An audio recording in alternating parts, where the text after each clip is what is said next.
Alors Caroline Gaillet, avant de revenir sur la manière dont on peut les consommer, d'abord le lin hydratant ou anti-âge, vous y croyez vous? Oui, probablement. Bah là, s'il y a des études en laboratoire qui le montrent, forcément, après la peau, il ne faut pas oublier que c'est des protéines dans du gras, en fait. Donc, si vous amenez des bonnes graines, vous lipidez bien votre peau et donc vous contribuez à l'hydrater. Et en alimentation, les vertus principales du lin, ce serait quoi alors? Le lin, il y a 3 grandes vertus majeures. C'est que ça apporte des fibres solubles, donc celles qui sont douces pour les intestins et ça participe à un bon transit. Ça apporte des bonnes graisses, les fameuses oméga 3, donc les acides gras essentiels comme dit dans le reportage, qui sont bien pour la santé cardiovasculaire, anti-inflammatoire. Et puis, c'est des phytoestrogènes, donc ça mime un peu l'action des hormones. Et du coup, c'est utile à l'andropause pour la prostate des messieurs et à la ménopause. D'accord. Et alors, merci d'avoir parlé du transit parce que Ghislain a un problème avec le sien. Oui.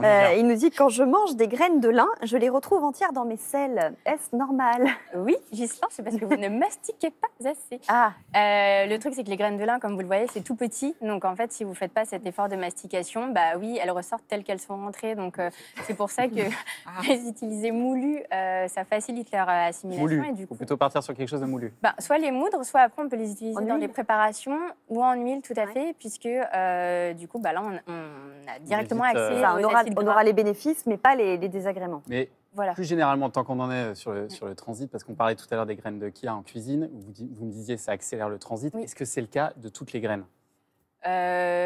En fait, c'est surtout le cas des mucilages, des mucilagineux. Donc le lin, le chia, le psyllium, les graines de basilic aussi. C'est ça.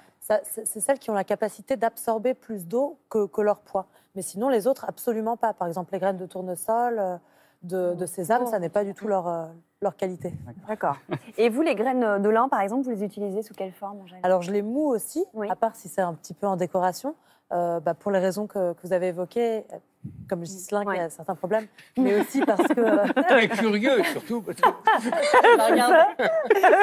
Qui est très observateur, c'est juste. Mais aussi parce que ça peut éventuellement se coincer dans les parois digestives et gonfler.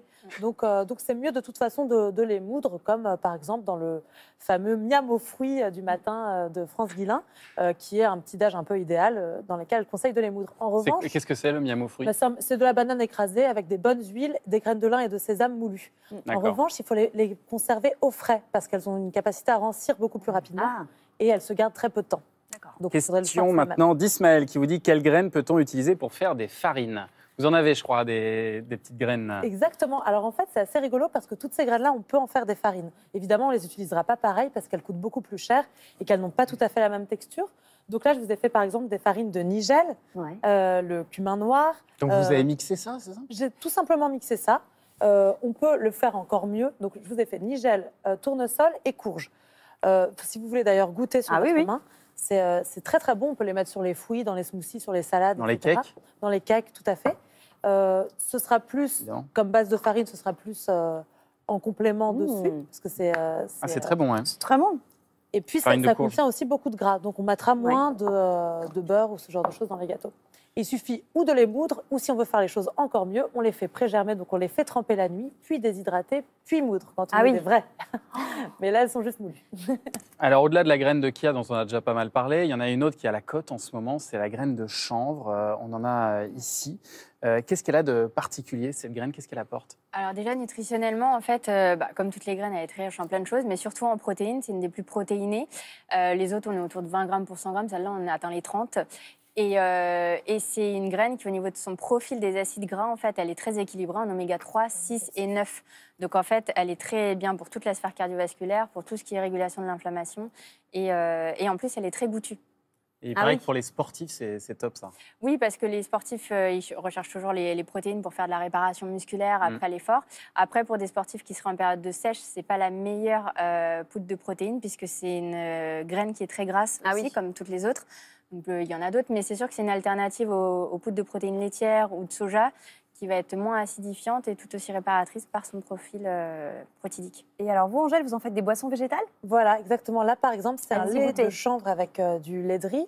On peut en faire des crèmes, on peut en faire plein de choses. Et là, elles sont avec leur petite protection, mais on les trouve aussi décortiquées dans les magasins bio. Ouais. Et c'est délicieux, c'est un goût de pignon un peu végétal. Ah oui, c'est ça, ça a ce goût-là de pignon? Allez, C'est un goût courage. végétal, C'est bon, hein. c'est assez doux, c'est pas mal. Et comment on le fait en fait? Alors tout simplement, on le mixe et on n'a même pas besoin de filtrer. Contrairement aux autres laits végétaux, on va devoir filtrer. On le mixe simplement avec de l'eau. D'accord. Zoé nous demande s'il faut faire tremper les graines avant de les consommer. Alors l'idéal, Toutes ou pas? l'idéal c'est de les faire tremper Ouais. parce que le processus de germination s'active, donc nutritionnellement, elles sont beaucoup plus intéressantes. Mais évidemment, si on n'a pas le temps, on ne le fait pas.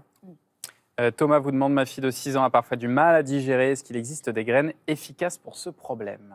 Oui, alors il y a toute la famille des graines carminatives, donc tout ce qui est anisé en fait. Donc l'anis et le fenouil principalement. On peut les utiliser dans les eaux de cuisson quand on fait cuire du riz, des pommes de terre. On peut les saupoudrer sur les aliments.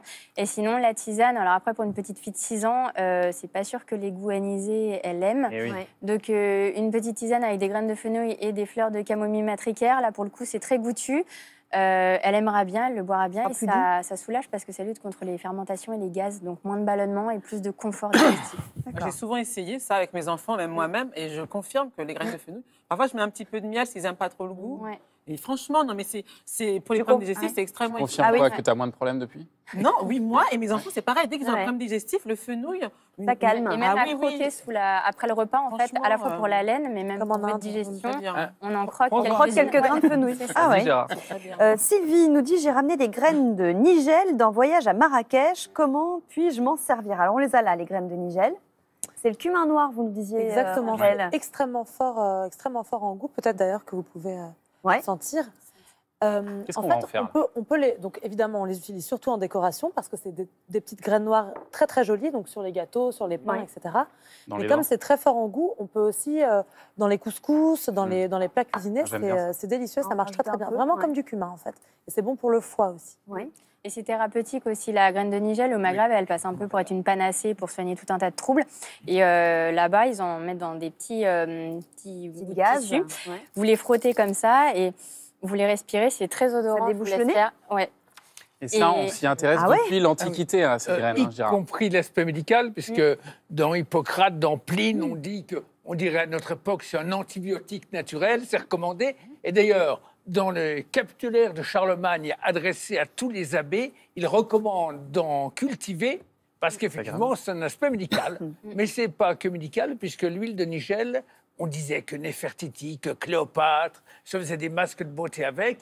Alors, on se demandait si c'était une légende. Et ben, on a trouvé dans le tombeau de Toutankhamon une fiole avec de l'huile de nigel dedans. Donc, effectivement, on appelle ça depuis le trésor du pharaon. Qui a des Ah. vertus, qui a des Oui. vertus très hydratantes hein, pour la peau. hein, Alors, la en fait, l'huile de nigel, on l'utilise de 3 façons. Vous avez l'huile l'huile cosmétique, pardon, qu'on utilise pour tous les problèmes dermato, type eczéma, psoriasis, tout ça. C'est très anti-inflammatoire, calmant et régénérant. Ça existe en petites capsules huileuses, et là, c'est des boosters de l'immunité. Pareil, pour les troubles dermatologiques, ça aide bien. Et puis, vous avez l'huile culinaire. Là, elle est assez onéreuse, c'est des petits flacons et en général, les gens, quand ils sont malades, là en hiver par exemple, Ouais. on commence pas mal à en vendre. C'est une petite cuillère à café qu'on se prend le matin, alors c'est assez fort et ça permet de booster De un se petit peu booster. les défenses naturelles de l'organisme en cas de... Alors, survient aux graines maintenant cette fois-ci. On a à côté des graines de nigel ici les graines de pavot qui sont un peu plus claires. Quelle utilisation on peut en faire des graines de pavot? Alors le pavot, on peut donc c'est un petit goût très très croquant. Enfin, c'est Oui. très croquant en bouche. et ça a un J'adore bon sur le petit pain. goût. Voilà, exactement. C'est très bon sur le pain. Là, par exemple, je vous en ai Alors. mis dans ces petits gâteaux. On va Ah, faire goûter. c'est encore mieux que sur le Vas-y, pain. Voilà. Gérard, goûte. Merci. Bon, c'est des gâteaux sans fait beurre, tu sans veux goûter? œufs. J'espère que ça va pas trop vous embêter. Sans beurre, sans œufs. Sans beurre, Sans beurre, sans œufs, Ah. sans farine, mais ils sont au citron et petites graines de pavot. Donc en fait, c'est idéal pour apporter délicieux. un petit côté croquant et Excellent. et Délicieux. sympathique. Ah. Mmh. Après, Excellent. on l'utilise Question. pas le pavot ni en farine ni Ouais. pour autre chose vraiment. Ouais. Question de Valérian qui vous dit: j'ai quelques carences en calcium et je supporte mal les produits laitiers. Quelles graines me conseillez-vous pour compenser?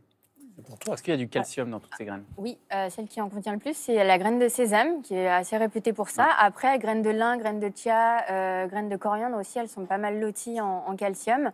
Après, l'idée, c'est justement de les varier, de les mélanger même ensemble, plus cumuler à d'autres produits aussi qui apportent tout un tas de calcium. Et du coup, il comblera ses carences facilement. Et alors le sésame, Angèle, c'est aussi une bonne alternative au sel. Exactement. Donc on utilise en Asie depuis très très longtemps le gomasio, qui est un mélange, c'est extrêmement simple à faire chez soi. Là, je vous en ai fait par exemple. Ah, il est là devant Ici, vous. voilà. Ouais. C'est très simple. Dans sa poêle à sec, on fait revenir du sésame. Donc le fait que ce soit torréfié, déjà, ça va augmenter le goût du sel. Et ensuite, ou on pile ou on mixe un petit peu. avec du sel gris, par exemple. C'est ça. Et donc, on a un mélange. C'est tout simple à faire chez soi. On peut l'agrémenter comme on veut avec C'est des très bon. algues, Ouais, etc. c'est ça. C'est très bon. bon. Et ça évite de mettre trop de sel parce que le goût du salé est décuplé. Question maintenant d'Emma qui vous dit, dans la cour d'école, beaucoup d'enfants mangent des pipas, de petites graines de tournesol salées. Est-ce que c'est une bonne alternative aux bonbons et autres sucreries? Peut-être moins facile de leur en faire manger, mais... Bah, le truc, c'est que vous c'est gagnez. super salé.